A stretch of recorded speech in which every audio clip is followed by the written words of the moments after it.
जुले नमस्कार। जैसा कि आप सभी जानते हैं, इलेक्शन कमीशन ऑफ इंडिया ने जब इलेक्शन शेड्यूल अनाउंस किया था तो उसमें लद्दाख पार्लियामेंट्री कॉन्स्टिट्यूंसी जो है फिफ्थ फेज में रखी गई थी। तो उसी सिलसिले में आज 26 अप्रैल को जो है हमने नोटिस ऑफ इलेक्शन इशू किया है। आज से ही जो भी इंटरेस्टेड कैंडिडेट्स होंगे, पॉलिटिकल पार्टीज होगी जिन्होंने किसी कैंडिडेट को नॉमिनेट किया होगा, वो आज से अपना नॉमिनेशन फॉर्म यहाँ पे जमा कर सकते हैं। हमारे दो ऑफिसर्स रहेंगे, एक रिटर्निंग ऑफिसर लेह का जो डिप्टी कमिश्नर लेह है, और साथ ही में करगिल के लिए असिस्टेंट रिटर्निंग ऑफिसर है जो करगिल डेवलपमेंट अथॉरिटी के ऑफिस में बैठते हैं। तो उनके पास में जाके नॉमिनेशन फॉर्म सबमिट कर सकते हैं। आज से लेके 3 तारीख तक जो है हमारा नॉमिनेशन पीरियड रहेगा। 3 मई हमारा लास्ट डे ऑफ नॉमिनेशन है। तो इन बीच में अदर देन पब्लिक हॉलीडेज 11 बजे से 3 बजे तक कोई भी आके अपना नॉमिनेशन फॉर्म सबमिट कर सकता है। और अगर किसी को फॉर्म्स कलेक्ट करने हैं तो दोनों के ऑफिस से आप ऑफिस आवर्स के ड्यूरिंग अपना फॉर्म कलेक्ट कर सकते हैं। इसके बाद हमारा 4 तारीख को जो है स्क्रूटनी रहेगा। स्क्रूटनी के बाद में 6 तारीख का हमारा लास्ट डे ऑफ विड्रॉल है। अगर किसी ने वैलिडली नॉमिनेटेड अगर फॉर्म है किसी का, तो वो अपना फॉर्म अगर विड्रॉ करना चाहता है तो 6 तारीख को 3 बजे तक अपना फॉर्म जो है विड्रॉ कर सकता है, खुद आके या फिर अपने इलेक्शन एजेंट या प्रपोजर को भेज के साथ में अपना कंसेंट फॉर्म देने के बाद में। इसके बाद हमारा जो पोलिंग है लद्दाख पार्लियामेंट्री कॉन्स्टिट्यूंसी में, हमारे लेह डिस्ट्रिक्ट में 298 पोलिंग स्टेशन है। तो हमारी वोटिंग जो है 20 तारीख को होगी, 20 मई को सुबह 7 बजे से शाम को 6 बजे तक की। इसके अलावा जो है हमारे वोटर्स जो है एब्सेंटी वोटर्स, उनके लिए इलेक्शन कमीशन ऑफ इंडिया ने इस बार फैसिलिटी दी हुई है पोस्टल वोटिंग की। तो जो हमारे 85 प्लस एल्डरली पॉपुलेशन है और साथ ही में जो फिजिकली डिसेबल्ड है, जिनकी 40% एंड अबव डिसेबिलिटी है, वो फॉर्म 12D भर सकते हैं अपने AERs के थ्रू, BLOs के थ्रू हमें सबमिट कर सकते हैं। तो उनको होम वोटिंग की थ्रू पोस्टल बैलेट फैसिलिटी दी जाएगी। उसके लिए आपके माध्यम से, आप सभी के माध्यम से मैं रिक्वेस्ट करना चाहूँगा कि जो जो पोलिंग स्टेशन पे नहीं आ पाएंगे उस दिन, तो वो अपना पोस्टल बैलेट के थ्रू वोट दे सकते हैं। आप सभी के माध्यम से मैं हमारी सारी जितनी पॉपुलेशन है, जितने भी इलेक्टर्स है 18 प्लस, उन सबसे गुजारिश करना चाहूँगा कि 20 मई को जो हमारा पोलिंग डे है उस दिन प्लीज़ अपने नियरेस्ट पोलिंग स्टेशन पे जाके अपना कीमती वोट जो है प्लीज़ दे। अपना जो संविधान ने राइट दिया उसको एक्सरसाइज करे और डेमोक्रेसी को स्ट्रेंथन करने में हम सबकी मदद करें। धन्यवाद सर। जो कैंडिडेट नॉमिनेशन फाइलिंग करने समय कभी जुलूस की शुरू में आते हैं, तो उस समय आपके प्रेमिसेस में आने का कोई गाइडलाइंस वगैरह है? जी। इलेक्शन कमीशन की गाइडलाइन के हिसाब से जुलूस के शेप में आ सकता है, लेकिन जो हमारा ऑफिस रहेगा उसका 100 मीटर का एक रेडियस रहेगा। उस रेडियस के अंदर हम सिर्फ 3 व्हीकल्स को अलाउ करेंगे, उससे ज़्यादा व्हीकल्स हम अलाउ नहीं करेंगे। और जैसे ही कैंडिडेट आता है फॉर्म भरने के लिए, तो ऑफिस के अंदर जो है ARO या RO के ऑफिस के अंदर टोटल 5 लोग आ सकते हैं इंक्लूडिंग कैंडिडेट।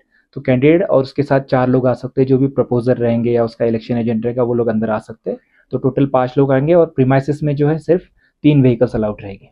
सर रैलीज में जो है टाइमिंग कितने बजे तक रहेंगे? रैलीज का जो स्टैंडर्ड टाइमिंग है उसके हिसाब से, जैसे लाउड स्पीकर हम 10 बजे के बाद अलाउ नहीं करते हैं। उसके अलावा जब भी रैली या पब्लिक मीटिंग या कोई भी पब्लिक गैदरिंग की परमिशन है, अलग अलग लेवल पे दी जाएगी। डिस्ट्रिक्ट इलेक्शन ऑफिसर दे सकते हैं, RO दे सकते हैं, और स्टेट लेवल की जो परमिशन है हमारे CO साहब देंगे। तो उसके अलग अलग पैरामीटर्स फिक्स है। इसके लिए इलेक्शन कमीशन ऑफ इंडिया ने पोर्टल भी बनाया हुआ सुविधा, जिसके थ्रू जो है जो भी कैंडिडेट या पॉलिटिकल पार्टीज अपना परमिशन के लिए अप्लाई कर सकते हैं। और साथ ही जो है नॉमिनेशन फॉर्म भी उसमें भर सकते हैं डेटा एंट्री के शेप में। बट उनको जो फॉर्म जो है यहाँ पे आके सबमिट करना पड़ेगा इन पर्सन, और साथ में ओथ को सब्सक्राइब करना पड़ेगा। सर, अभी तक MCC वायलेशन का कोई केसेस है लेह डिस्ट्रिक्ट में? जी। अब 3-4 केसेस आए हैं ऐसे MCC वायलेशन के, जब से हमारा इलेक्शन अनाउंस किया है, तो उसके लिए हमने सबको नोटिस इशू किए हुए हैं। MCC जो है मेनली एक तो जनरल पॉपुलेशन को लगता ही है, बट स्पेसिफिक कैटेगरी में जो हमारे कंटेस्टिंग कैंडिडेट पॉलिटिकल पार्टीज और साथ में जो हमारे गवर्नमेंट फंक्शनरी है, चाहे वो सेंट्रल गवर्नमेंट के हो, PSUs के हो या फिर स्टेट ड्यूटी एडमिनिस्ट्रेशन के हो, तो उन सबको हमने हिदायत दी हुई कि कोई भी मॉडल कोड ऑफ कंडक्ट जो है उसको वायलेट नहीं करेगा। MCC specially free fair and transparent elections के लिए, और साथ ही में किसी एक पॉलिटिकल पार्टी को या पॉलिटिकल पार्टी इन गवर्नमेंट को एक स्पेसिफिक बेनिफिट ना हो उसके लिए है। तो जो जो गाइडलाइंस है उस हिसाब से हमने काम कर लिया, चाहे वो बैनर पोस्टर हटाना हो, व्हीकल्स रिमूव करना हो, वो सारा हमने कर दिया है। इसके बाद भी अगर किसी को कोई शिकायत है MCC के थ्रू, तो वो सी विजिल के थ्रू कर सकता है कंप्लेंट। हमारा 24/7 जो है हमारा 1950 फ्री टोल फ्री नंबर है, उस पर शिकायत कर सकता है। और साथ ही में उसके अलावा भी हमें मेल या इन पर्सन आके कंप्लेंट दे सकता है। तो उसमें जो भी हम उचित कार्रवाई करेंगे, उसमें RPA के अंडर या फिर IPC के अंडर हम एक्शन लेते हैं। और स्टार्टिंग में हम नोटिस देते हैं कि आप पे एक्शन क्यों ना लिया जाए। अगर हमें सेटिस्फैक्ट्री जवाब लगता है तो ठीक है, अदरवाइज हम फिर उचित कार्रवाई करते हैं उसमें। सर कैंपेन के दौरान जिस तरह से जो है कुछ गलत ना हो, इस पे कितने कार्रवाई की, मतलब कितना निगरानी रखा जाएगा और क्या कुछ सिक्योरिटी अरेंजमेंट किया जाएगा? जी। जैसा कि मैंने कहा कि हर मीटिंग के लिए, पब्लिक मीटिंग हो, पब्लिक रैली हो, कार शो, रोड शो जो भी हो, उसके लिए परमिशन की ज़रूरत है, उसके लिए अप्लाई करना होता है, तो हम सर्टेन कंडीशन के साथ में परमिशन देते हैं। दूसरा, हमारी वीडियो सर्वेलेंस टीम्स है, जहाँ पे भी पब्लिक गैदरिंग होगी, हमारी वीडियो सर्वेलेंस टीम्स रहेगी। वो हर प्रोसीडिंग्स को वहाँ पे रिकॉर्ड करेंगे, किसने क्या कहा है, कौन सी स्पीच दी है, कौन से बैनर यूज़ हुए हैं और कौन से पैम्पलेट्स यूज़ हुए हैं। तो उसमें हमारा सारा का सारा रिकॉर्ड रहेगा। इसके दो रीज़न होते हैं। एक तो कि कोई वायलेट ना करे, जैसे मॉडल कोड ऑफ कंडक्ट की गाइडलाइंस, रिलीजन का यूज़ हो, बाकी सारी चीज़ें हो।